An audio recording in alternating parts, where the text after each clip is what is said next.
Imagine you're a mother of three children, two boys, one girl. Your oldest has special needs. You work 7 days a week, but you're homeless and you live in the car with your children. Guys, this is a reality of many people. Not that I didn't know that this was going on, and I'm very well aware that this is a thing. But when we sit and we think about how fortunate and how grateful we should be for the things that we do have, I came across this story. This is a story of Quenisha. She's a mom. She really does, it looks like, does DoorDash, unlike some people who pretend, the van life. I mean, if that's something that you do on your own time, but you have a place to stay and you want to go, and maybe you're having a midlife crisis and you want to go live in your van, that's fine. But for some people, they're not choosing to live in their car. They have no other choice. This is the story of Quenisha.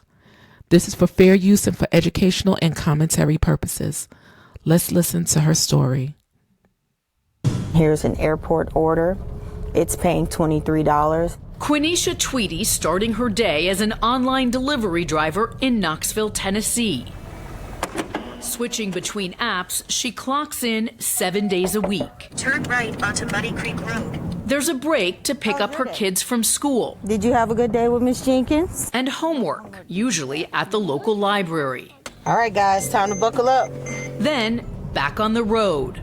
Tweedy's kids, 5, 9, and 14, her oldest with special needs, helping to deliver. Yes, you can play your game. They like the fact that they can come and help me with orders. They just don't want to be in the car all day. It wasn't always this way. Before that, I was a district manager at a newspaper company.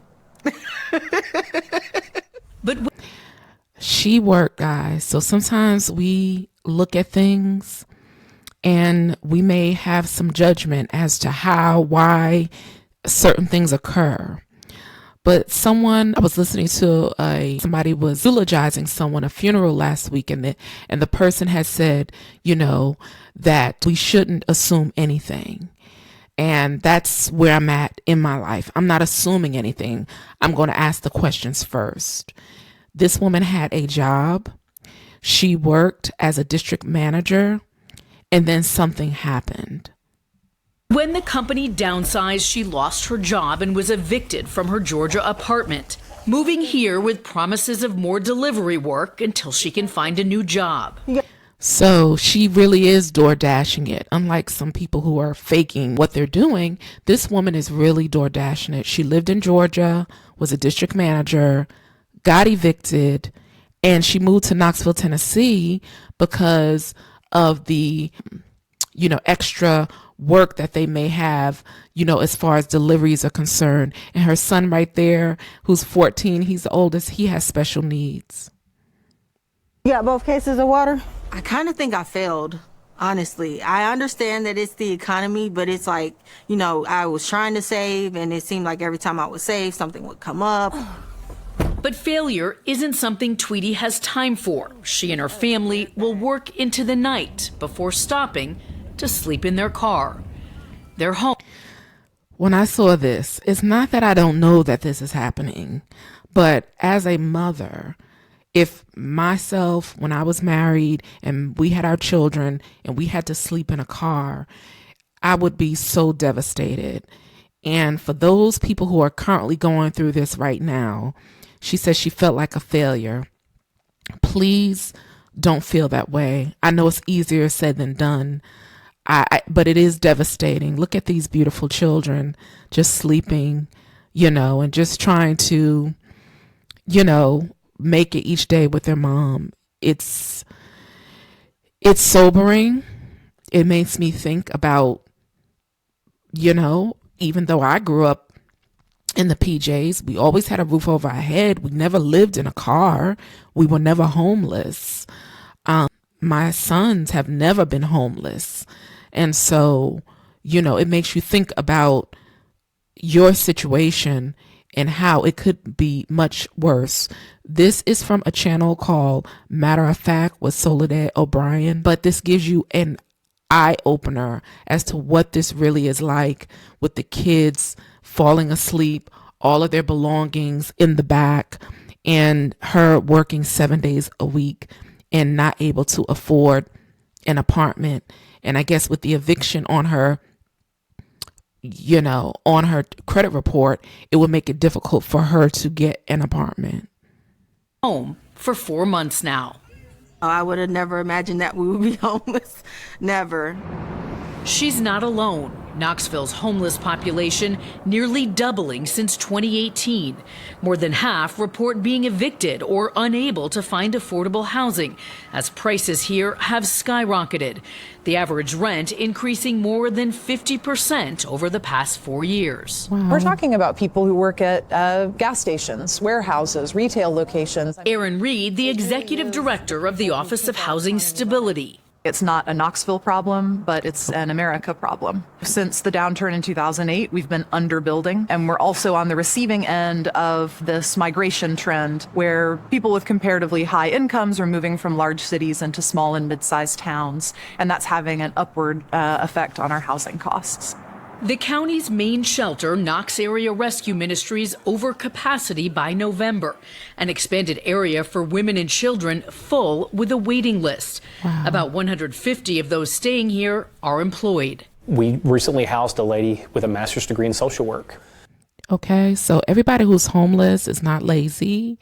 Some people do have degrees. And if you haven't seen this on the internet, it is increasingly difficult to find a job. College educated newcomers into the workplace, they're having difficult times trying to find just entry level jobs, customer service jobs, just basic entry level. And it's not getting any easier. So it's not that people are lazy. Things do happen. Let's see what else he has to say. Who was staying here? And so folks that are highly skilled, have backgrounds, work histories, and not being able to afford current rent prices. You see if that coffee's working, see if we need to make some more coffee. Just outside of town, Jolyn Hartney works 40 hours a week as a gas station manager. The mother of two, homeless after being evicted from her apartment. 3 years ago, I was paying $975 for a 3-bedroom and lived there for 2 years, no problems. But then my brother died and I spiraled a little bit and didn't pay rent for a month and a half to try to get him buried and things like that. And it just all went downhill from there. You will give the property manager the blue form. Hartney on the wait list for public housing assistance, facilitated through Knoxville's Community Action Committee, a social services agency that also provides meals, transportation, and utility assistance to those in need. That's nice. We are working right now with over 100 families who are experiencing homelessness. We've got about 35 on our waiting list, and it's heartbreaking to tell someone when they come in, I'm so sorry, we will get to you as soon as possible. All right, strong man in the back. This is the part that really touched my heart. Like I said, it's not that I don't know that this is happening, but a lot of times we just may think about ourselves and not understand that this is a thing. When one of my sons worked at Planet Fitness, I just thought Planet Fitness was a workout place. I did not know that it was an industry thing where people who are homeless, they get a membership to Planet Fitness for $10 so they can bathe and take a shower. I did not know that was a real thing. Guys, it is a real thing. So let's see what happens with Quenisha. I am working very, very hard for my kids, trying to get us out of this situation, yes. Working hard, Quenisha Tweedy says, inspired by the life a home and new job might bring. I want my kids to be like any other child, be able to enjoy extracurricular activities, to have after-school programs, to even go and be at friends' houses after school. But as day turns into night and Knoxville's temperature dips into the 30s, Blankets, pillows. For now, home is a truck stop. I know you're going to be kind of cold. Good night, My Princess. God. Our beautiful. Father, who art in heaven. Even though they're going through a hard time, they keep smiles on their faces, and I love that about them. They help me keep focused because they don't let the situation get to them. Forever and ever. Amen. Amen. Good job. Good night, guys. I love you. Love you too. In Knoxville, Tennessee. Y'all, we have to just be grateful. I don't know what it's like to pull into a truck stop with my children and just sleep in my car. And if you've ever had that happen, and you have a place to stay, God bless you. I'm glad you made it out. And I am praying that this young lady makes it out of this, because, you know, the kids are still smiling, but it's having an effect on them too, you know. But it's children. She's not safe. She doesn't have a covering, a house, you know. And we take things for granted. We just came out of a season, Christmas, where people are giving gifts and stuff. And this woman is sleeping in her car. And guess what? This is happening in Atlanta, New York, all over the country. People just don't have the money to pay these exorbitant rents. And they end up with their worldly possessions, or what they can, you know, take with them in a car. There are people at your job that you go to work with that live in their car. You would never know. There are people you go to church with that live in their car and you just don't know it. There are people, you know, that you see every day and they're truly living in their car, but you have no idea that this is happening. And so I guess my point in going over this and, you know, doing a reaction to this, and clearly you can see I'm emotional because, my goodness, you know, we have a lot to be thankful for. And there are organizations that you can give to, organizations that I donate money to, Must Ministries, that's one here. You can donate money to food pantries here in Atlanta. There's other organizations that you can donate to, you know, those that are on the ground with boots on the ground that really do help people. And even your church, there are church organizations that really do give maybe gift cards, food cards, gas cards to people. You can donate. It's the end of the year. You can donate money to some of those organizations. But guys, rent is very high. And if you don't have, I don't know if any of you guys have ever applied for an apartment recently, but if you're applying for an apartment in a decent area, first and foremost, you have to pass a credit check. Then you have to pass a background check. And then you have to make 2.5 to 3 times what your rent is going to be. So if your rent is $2,000, you have to make 2.5 to 3 times of that amount. And many people don't. Many people don't make that, so they would never, ever be able to get an apartment that is even in a decent area because they don't make 2.5 to 3 times the amount of the rent that you pay monthly. So guys, it's not an easy feat to get an apartment.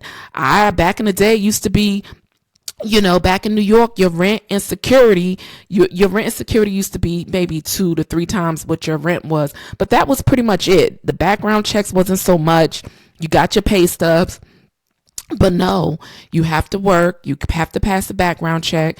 There's a lot of checks to be able to get into an apartment. And just so seeing her right here in a truck stop with her babies, it is very sobering. It makes me very grateful and thankful. We should not assume anything with anyone.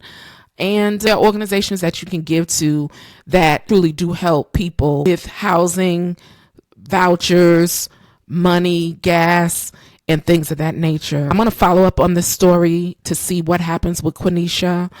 She was once in Georgia and then moved to Kentucky. And let me know if you care to comment. Have you been homeless? You know, and if you're no longer homeless, I'm sure you're grateful. But this is a different type of story, guys. If you want to comment down below. Let me know if you've been or you've known someone that's been homeless. It's not easy, guys. Not that it was easy before, but it's definitely not easy now. So, yeah. Let me know what you think about this story. Comment. I love to hear your comments and your feedback. And of course, please subscribe to the channel. All right, guys. I'm going to see you on the next one. Peace. And I'm out.